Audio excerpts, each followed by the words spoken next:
Cerita berlanjut di mana Xiaoyan telah bangun dan keluar dari kamarnya. Setelah itu Xiaoyan berjalan ke lantai 2 untuk menikmati suasana.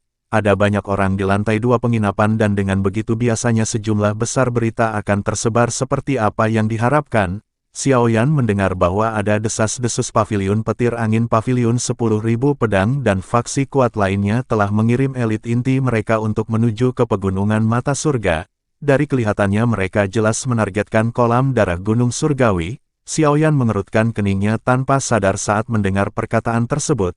Tidak disangka kolam darah gunung surgawi juga memiliki daya pikat pada faksi seperti paviliun petir angin. Xiaoyan berpikir apakah tidak akan menjadi masalah jika bertemu dengan kelompok mereka. Selain itu Xiaoyan juga mendapatkan informasi bahwa 4 paviliun di dataran tengah akan mengadakan kompetisi yang disebut dengan 4 paviliun surga. Setiap beberapa tahun mereka yang berpartisipasi dalam kompetisi ini adalah anggota generasi muda yang paling menonjol di setiap paviliun. Kemungkinan paviliun petir angin dan paviliun 10.000 pedang sedang menuju ke kolam darah gunung surgawi untuk hal tersebut. Namun dari pembicaraan yang didapatkan belum diketahui apakah paviliun musim semi kuning dan paviliun bintang jatuh akan ikut berpartisipasi. Kolam darah tidak berpengaruh kepada orang tua dan itu adalah harta karun bagi generasi muda. Dengan berendam di dalamnya seseorang tidak hanya dapat mencuci tulangnya tetapi bahkan mungkin bisa membantu satu terobosan. Hanya ada beberapa bulan tersisa sebelum 4 paviliun surga musim ini dilaksanakan. Jika seseorang bisa melakukan terobosan pada saat ini peluang kemenangan tiap paviliun akan meningkat. Dari pembicaraan di sekitarnya Xiaoyan mendengar beberapa nama hebat yang disebutkan dalam pembicaraan. Ada desas-desus bahwa Nona Feng dari paviliun petir angin memiliki bakat pelatihan yang sangat menakutkan. Diceritakan bahwa ia akan menjadi kepala paviliun berikutnya dari paviliun timur. Selain itu paviliun 10.000 pedang juga cukup kuat dengan adanya Tang Yin yang dikenal sebagai pedang air mancur langit. Dikatakan Tang Yin menggunakan teknik pedang yang sangat misterius dan sangat terampil. Ia bahkan mampu bertukar pukulan dengan beberapa ahli di generasi yang lebih tua. Mereka bisa disebut sebagai generasi muda papan atas di wilayah utara. Setelah pembahasan kedua orang tersebut Xiaoyan mendengar salah seorang segera berkata bahwa keduanya mungkin memang kuat tetapi mereka tampaknya sedikit lemah jika dibandingkan dengan individu yang baru-baru ini disebut dengan nama Xiaoyan. Pemuda ini adalah orang yang membunuh Chen Yun dari paviliun petir angin dan dengan paksa menghancurkan formasi 9 penjaga petir surgawi yang telah dibentuk oleh 3 tetua. Seorang pemuda dengan usia kisaran 20 tahunan namun memiliki kekuatan yang sangat menakutkan. Ia mengandalkan kekuatannya sendiri untuk melawan 3 Douzong yang sangat hebat. Selain itu leluhur dari klan Hong yang bernama Hong Tianxiao juga mengalami akhir yang sangat menyedihkan. Oleh karena itu pemuda yang bernama Xiaoyan ini tidak dapat dibandingkan dengan Nona Feng maupun dengan Tang Yin. Xiaoyan tanpa sadar terkejut ketika mendengar percakapan itu tiba-tiba fokus kepadanya. Ia segera tersenyum pahit kemudian mengeluarkan topi bambu dari cincin penyimpanannya dan diam-diam meletakkannya di atas kepala. Ia masih mendengar sedikit lama pembicaraan yang ada di sana dan berencana untuk pergi ketika tak lama sosok berwarna perak perlahan muncul dari tangga. Tatapan sosok tersebut perlahan menyapu sekeliling sebelum akhirnya berhenti di samping meja duduk Xiaoyan. Si pria bertanya bolehkah aku dapat duduk di sini? Tak lama suara dari Tianhuo terdengar berkata kamu harus berhati-hati karena kekuatan orang ini sangat menakutkan. Xiaoyan seketika mengencangkan tangannya dan berpikir dengan mampu membuat Tianhuo mengucapkan kata-kata seperti itu jelas bahwa kekuatan pihak lain sepertinya bukan hal yang biasa. Xiaoyan tanpa ekspresi dan masih tetap tenang segera berkata kamu dapat duduk dimanapun karena aku akan segera pergi karena ada hal yang masih harus aku selesaikan. Mendengar hal itu si pria segera berkata kamu tidak takut dengan formasi 9 penjara petir surgawi yang dibentuk oleh 3 sesepuh dari paviliun utara petir angin dan jangan bilang jika kamu takut kepadaku.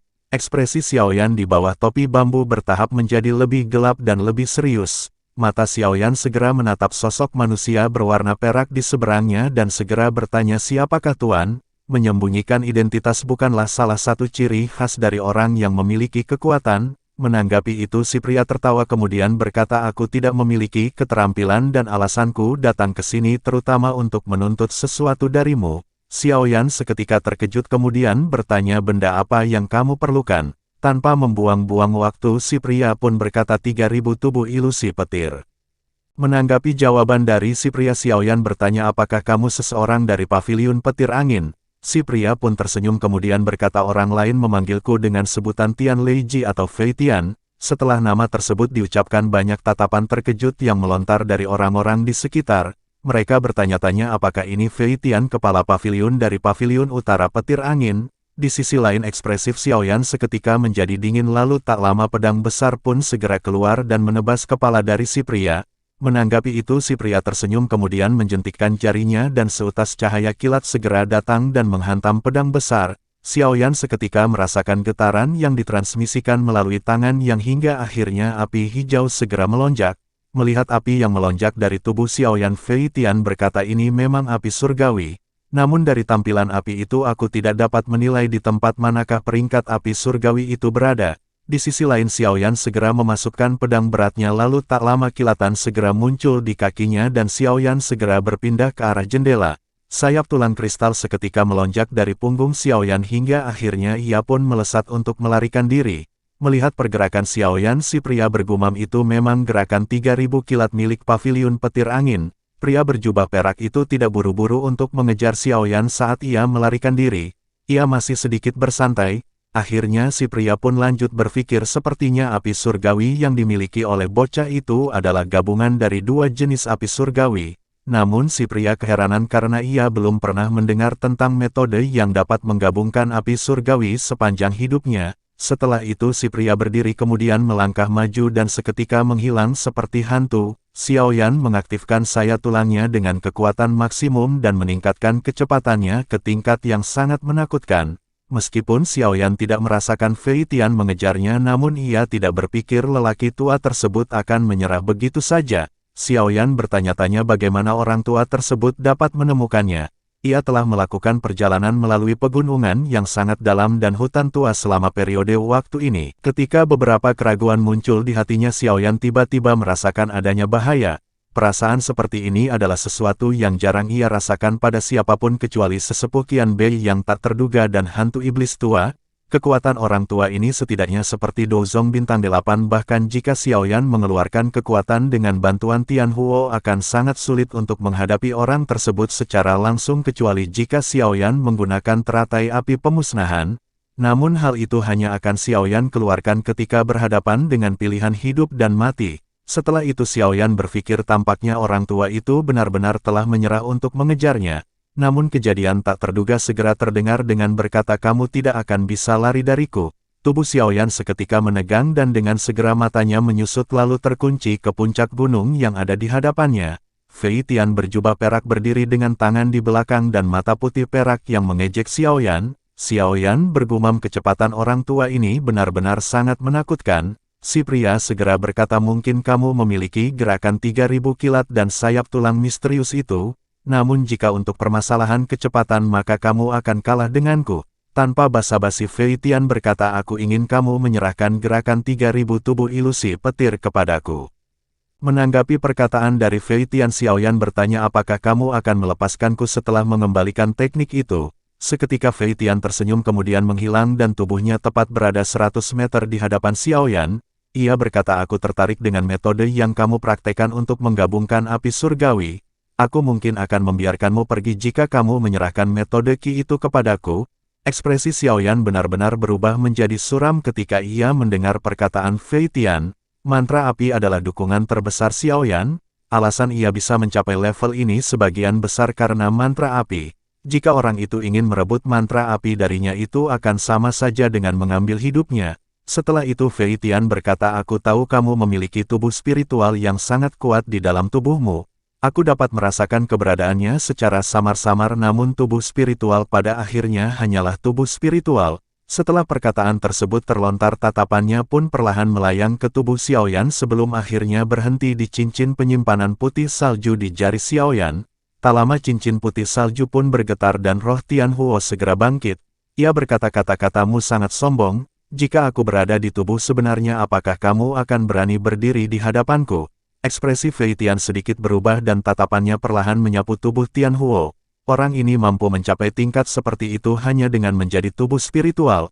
Orang ini jelas merupakan ahli pamungkas di kelas Douzun ketika ia masih hidup. Setelah itu Fei Tian berkata, terlepas seberapa kuatnya kamu di masa lalu, namun saat ini kamu hanyalah tubuh spiritual. Setelah itu Tian Huo menoleh ke arah Xiaoyan dan memintanya untuk segera pergi sementara ia akan memblokir Fei Tian. Tanpa banyak basa-basi Xiaoyan segera mengangguk kemudian melesat menjauh dari pertempuran. Ia menyadari untuk saat ini hanya akan menjadi beban bagi mereka berdua jika berlama-lama berada di sana. Di sisi lain Tian Huo pun segera bertarung dengan Fei Tian menggunakan kekuatan yang mereka miliki. Kekuatan antara Tian Huo dan Fei Tian memiliki kesamaan yakni berada di bintang 8 Douzong. Namun Tian Huo menyadari dengan kondisinya saat ini ia tidak akan sanggup bertahan melawan Fei Tian. Pertarungan intens pun tetap terjadi dengan Tian Huo yang berusaha memblokir serangan Fei Tian. Kembali ke Xiaoyan yang dapat merasakan perubahan atmosfer di tempat di mana ia telah melarikan diri. Dengan ekspresi marah Xiaoyan bergumam, aku akan mengingat dendam hari ini dan membalasnya di masa depan. Tak lama ruang di depannya terdistorsi seketika kekuatan spiritual keluar dari ruang tersebut dan yang paling mengejutkan itu adalah Tian Huo.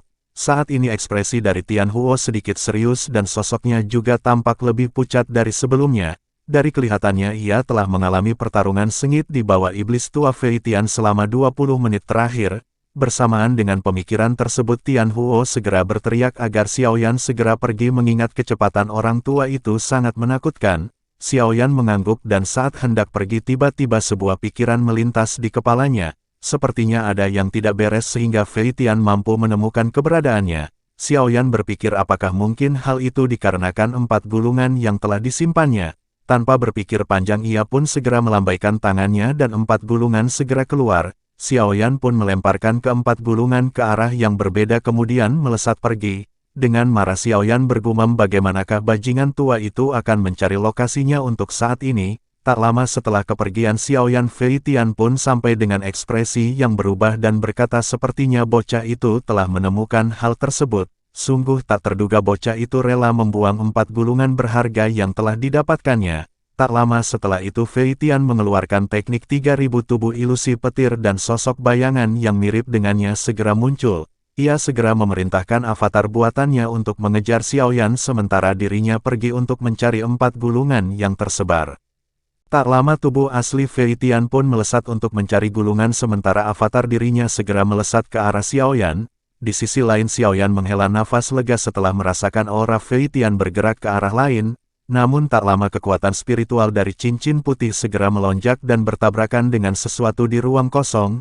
Ekspresi Xiaoyan seketika berubah dan sosoknya segera muncul setelah menyadari keberadaan Fei Tian di hadapannya. Namun ia menyadari sepertinya ada yang salah dengan Fei Tian yang di hadapannya. Aura Fei Tian yang di hadapannya jauh lebih lemah daripada sebelumnya. Saat ini Xiaoyan dapat merasakan bahwa Fei Tian yang berada di hadapannya memiliki kekuatan di tingkat bintang 6 Douzong. Menyadari itu sebuah pikiran seketika melintas di hatinya sebelum dia tanpa sadar berteriak sepertinya ini adalah gerakan 3000 tubuh ilusi petir. Selain itu ia juga menyadari setelah tabrakan yang terakhir Xiaoyan melihat sosok ilusi di bawah cahaya petir. Pikiran pun segera melintas di kepalanya dan menduga bahwa avatar ini terbuat dari rohnya sendiri. Tanpa berpikir lama Xiaoyan segera berteriak kepada Tian Huo untuk meminjamkan kekuatannya. Seketika tubuh spiritual dari Tian Huo masuk ke dalam tubuh Xiaoyan dan bersatu membuat kekuatan Xiaoyan sekali lagi melonjak. Setelah itu Xiaoyan mengeluarkan api tak terlihat yang seketika membentuk ular di hadapannya. Menyadari hal tersebut Fei Tian seketika terkejut setelah melihat Fallen Heart Flame yang keluar dari tubuh Xiaoyan. Ia pun segera mundur karena dengan pengalamannya Fallen Heart Flame dapat membakar dan melukai tubuh spiritual. Tanpa basa-basi Xiaoyan segera melesatkan api tak terlihat yang berbentuk piton hingga dengan kejam menabrak avatar dari Fei Tian. Tak lama setelah itu tubuh spiritual pun dibungkus dengan api tak terlihat dan ditekan dengan kekuatan yang sangat menakutkan. Akhirnya avatar dari Fei Tian pun hancur dan menjadi riak yang menyebar ke segala arah. Xiaoyan tampaknya telah memahami sesuatu saat ia melihat bintik-bintik cahaya yang berhamburan. Xiaoyan segera mengulurkan tangannya dan energi tak terlihat keluar dari titik cahaya. Energi ini secara akurat ditarik ke arah tangan Xiaoyan. Energi tak terlihat baru saja mendarat di tangan Xiaoyan ketika berubah menjadi informasi yang masuk di telapak tangannya. Dengan masuknya informasi tersebut banyak kata-kata yang tergambar di kepala Xiaoyan. Akhirnya ia menyadari sungguh tak terduga aku telah mendapatkan kunci membuka teknik 3000 tubuh ilusi petir dari Fei Tian. Xiaoyan pun tertawa sebelum akhirnya tubuhnya berubah menjadi kilatan dan melesat untuk pergi. Tak lama setelah Xiaoyan pergi, Fei Tian kembali tiba di lokasi terakhir Xiaoyan berada. Dengan tatapan ganas ia menyapu tempat sekelilingnya, namun ia benar-benar telah kehilangan aura dari Xiaoyan. Ia pun bergumam, aku akan mengambil nyawa bocah itu saat bertemu lagi. Singkat cerita, kembali ke Xiaoyan yang telah berhasil kabur dari pengejaran Fei Tian. Xiaoyan pun menghela nafas kemudian mengeluarkan Earth Demon Puppet untuk menjaganya. Xiaoyan menutup matanya dan berniat untuk mempelajari teknik 3000 tubuh ilusi petir. Proses berjalan cukup lama hingga akhirnya Xiaoyan menyadari teknik 3000 tubuh ilusi petir ini memang sangat misterius. Selain itu, hal yang paling mengejutkan adalah persyaratan keras dari kekuatan spiritual. Tidak heran hampir tidak ada orang di dalam paviliun petir angin yang berhasil melatih keterampilan ini. Selain orang dengan kekuatan yang sangat tidak normal, bagaimana mungkin orang biasa dapat mencapai persyaratan kekuatan spiritual yang seperti itu? Dengan membaca semua tulisan yang ada, Xiaoyan dapat menyadari teknik tersebut terbagi menjadi 3 kategori. Avatar tingkat pemula paling banyak memiliki sepertiga dari kekuatan tubuh sebenarnya. Sementara avatar tingkat menengah akan memiliki sekitar 2/3 dari kekuatan tubuh yang sebenarnya, dan tingkat penguasaan berarti avatar memiliki kekuatan yang mirip dengan tubuh aslinya.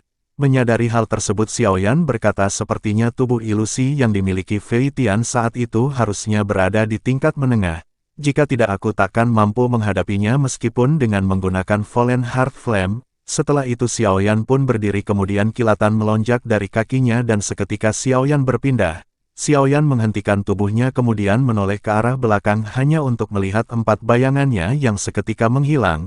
Ia bergumam, pembentukan avatar ini memang sangatlah sulit. Xiaoyan pun terus melakukan hal tersebut hingga tak terasa pagi hari pun telah tiba. Dengan Xiaoyan yang mulai kelelahan, ia pun segera duduk dan menyeka keringat di keningnya kemudian mengatur nafas dan mengisi doki di dalam tubuhnya. Meskipun saat ini Xiaoyan belum berhasil menguasai teknik tersebut, namun saat ini ia telah terbiasa dengan gerakan 3000 kilat. Xiaoyan merasa satu-satunya halangan saat ini adalah dokinya yang terbatas untuk mempelajari teknik tersebut. Bahkan dengan bantuan pil obat dalam pelatihan, Xiaoyan harus beberapa kali berhenti untuk memulihkan diri. Setelah itu Xiaoyan teringat bahwa masih ada sekitar 1 bulan atau lebih sampai energi pasang di Gunung Darah Surgawi. Ia akan berusaha berjalan melalui pegunungan selama periode waktu tersebut. Akhirnya setelah merasa cukup pulih, Xiaoyan segera melompat ke puncak gunung. Ia melihat ke bawah pegunungan yang luas dan mendengar banyak raungan binatang ajaib yang dipancarkan dari dalam. Tak lama setelah itu Xiaoyan bergegas turun seperti burung raksasa yang menyerbu ke pegunungan yang padat penduduknya oleh binatang ajaib. Singkat cerita, Xiaoyan telah berhari-hari berjalan di pegunungan dan beberapa kali berhadapan dengan binatang ajaib. Tidak hanya bertarung dengan binatang ajaib tingkat lemah, bahkan Xiaoyan bertarung dengan binatang ajaib tingkat tinggi. Greatland Demon Bear berhasil dikalahkan oleh Xiaoyan hingga akhirnya ia pun mengeluarkan monster core peringkat 6 di dalam tubuh binatang ajaib tersebut. Selain itu, di dalam perjalanan Xiaoyan juga berhadapan dengan Raja Serigala Abu-Abu yang memiliki tingkat 7. Tingkat tersebut dapat dikatakan setara dengan seorang elit di tingkat Douzong. Beruntung Xiaoyan dapat melarikan diri dengan kekuatannya sendiri setelah terjadi bentrokan di antara mereka. Keduanya sama-sama mengincar monster core yang terdapat dalam tubuh beruang yang akhirnya berhasil dibunuh oleh Xiaoyan. Tak lama setelah itu Xiaoyan memasukkan monster core yang telah ia dapat ke dalam cincin penyimpanannya hingga akhirnya ia menatap ke arah langit. Banyak kilatan hitam yang beredar di sepanjang langit hingga akhirnya berhenti di hadapan Xiaoyan. Raja Serigala Abu-Abu segera berteriak kepada Xiaoyan agar menyerahkan inti monster yang baru saja ia dapatkan. Menanggapi itu Xiaoyan tertawa kemudian berkata, kamu adalah seorang komandan dan telah menduduki gunung ini lalu menyatakan dirinya sebagai raja. Mengapa kamu terus-menerus mengejarku hanya karena inti monster ini? Bukankah akan sangat mudah bagimu untuk mendapatkan inti monster lain? Raja Serigala Abu-Abu dengan kekuatan yang sangat tinggi bahkan mengandalkan kekuatannya sendiri dapat berubah menjadi manusia. Dengan marah ia segera melompat dari punggung binatang ajaib kemudian berteriak kepada Xiaoyan agar menyerahkan benda tersebut dan jika tidak maka ia akan membunuhnya. Dengan segera Raja Serigala Abu-Abu melesat ke arah Xiaoyan dengan cakar tajam yang mengarah ke tenggorokannya. Menanggapi itu Xiaoyan hanya tersenyum sebelum akhirnya mundur dan 3 bayangan segera melonjak ke depan dari tubuhnya. Xiaoyan dapat dengan mudah menghindari serangan dari Raja Serigala Abu-Abu di hadapannya. Xiaoyan tersenyum setelah melihat Raja Serigala Abu-Abu kebingungan dan marah setelah tidak berhasil mendapatkannya. Namun saat Xiaoyan hendak berbicara tiba-tiba matanya menyusut setelah menyadari 2 bayangannya telah menghilang. Tersisa 1 bayangan yang masih sanggup berdiri membuat Xiaoyan seketika merasa terkejut. Ia samar-samar bisa merasakan kekuatan spiritual yang menyebar dari tubuhnya dan bertanya-tanya apakah teknik itu telah berhasil. Xiaoyan akhirnya pulih dari keterkejutannya setelah beberapa saat kegembiraan liar muncul di matanya sebelum akhirnya tangan Xiaoyan buru-buru memberi isyarat dan bayangan tersebut berubah menjadi titik cahaya yang masuk ke dalam tubuhnya. Tak lama setelah itu Xiaoyan tertawa kemudian berterima kasih kepada Raja Serigala Abu-Abu karena ia telah membantunya. Seketika sayap tulang pun segera melonjak dari tubuh Xiaoyan sebelum akhirnya ia pun melesat pergi. Melihat Xiaoyan yang pergi Raja Serigala Abu-Abu seketika marah namun saat hendak mengejarnya ia seketika merasakan keterkejutan. Raja Serigala Abu-Abu benar-benar terkejut setelah melihat sayap yang digunakan Xiaoyan adalah sayap setan Phoenix Surgawi. Mendengar itu Xiaoyan segera menghentikan tubuhnya karena terkejut dengan perkataan yang keluar dari mulut Raja Serigala Abu-Abu. Xiaoyan menoleh ke sayap di punggungnya kemudian bertanya apakah kamu mengetahui tentang sayap ini? Menyadari itu Raja Serigala Abu-Abu berangsur-angsur pulih setelah keterkejutannya yang berlangsung beberapa saat. Tatapannya membawa ketakutan saat ia melihat ke arah Xiaoyan. Ia pun dengan cepat menarik diri merasakan tekanan yang sangat menakutkan dan bertanya di mana kamu mendapatkan sepasang sayap setan Phoenix Surgawi itu. Dari tampilan sayap tulang itu seharusnya berasal dari Heaven Demon Phoenix yang telah mati. Namun Heaven Demon Phoenix adalah eksistensi puncak dalam dunia Magical Beast. Meskipun jumlahnya cukup kecil masing-masing dari mereka memiliki kekuatan yang sangat menakutkan. Terlebih lagi setiap Heaven Demon Phoenix akan kembali ke altar suku mereka ketika mereka akan mati. Oleh karena itu mustahil bagi orang luar untuk mendapatkan sesuatu yang berhubungan dengan Heaven Demon Phoenix apalagi sepasang sayap. Mendengar hal tersebut Xiaoyan segera bertanya binatang ajaib macam apa yang kamu maksud. Heaven Demon Phoenix ini sangat terkenal di dunia Magical Beast. Suku seperti mereka memiliki reputasi yang mirip dengan Piltover atau bahkan Hall of Soul di dataran tengah. Selain itu mereka benar-benar memiliki level di puncaknya selama para tetua dalam suku membantu mengaktifkan kesadarannya. Setiap Heaven Demon Phoenix akan melompat ke peringkat 5 setelah dilahirkan. Selain itu mereka memiliki kecerdasan yang sebanding dengan manusia. Sebagian besar Heaven Demon Phoenix dewasa berada di peringkat 7 bahkan beberapa ahli dari mereka mampu mencapai tingkat 8 yang merupakan tingkat tinggi. Setelah mendengar hal tersebut Xiaoyan bertanya apakah ada faksi lain di dunia Magical Beast yang dapat bersaing dengan Heaven Demon Phoenix. Ia mengingat Xian yang darahnya mampu menekan darah esensi dari Heaven Demon Phoenix. Kemungkinan tubuh yang sebenarnya juga merupakan makhluk yang luar biasa. Raja Serigala Abu-Abu ragu-ragu sejenak setelah mendengar pertanyaan dari Xiaoyan hingga akhirnya ia berkata ada 2 suku dan keduanya memiliki warisan yang membentang dari zaman dulu.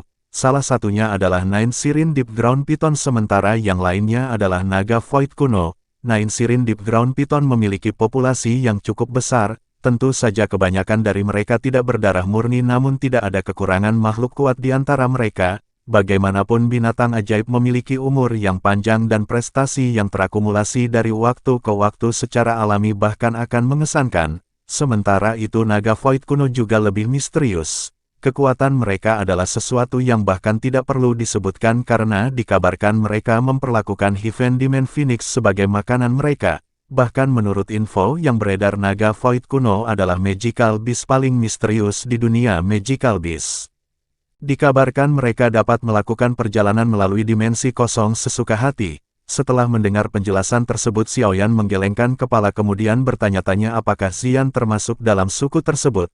Tak lama setelah itu Xiaoyan menjentikkan jarinya kemudian melemparkan satu benda ke arah Raja Serigala Abu-Abu. Xiaoyan berkata ini hadiah untukmu karena telah memberikan informasi kepadaku. Xiaoyan meminta agar Raja Serigala Abu-Abu menyimpan rapat-rapat informasi yang baru saja disampaikan kepadanya. Raja Serigala Abu-Abu seketika merasa sangat senang kemudian berkata kamu dapat yakin sebagai binatang ajaib tidak akan membocorkan rahasia ini. Setelah itu Raja Serigala Abu-Abu bergegas melompat ke arah binatang ajaib terbang dan segera pergi. Sementara itu Xiaoyan melirik ke arah sayap di punggungnya dan berkata sepertinya permasalahan telah bertambah.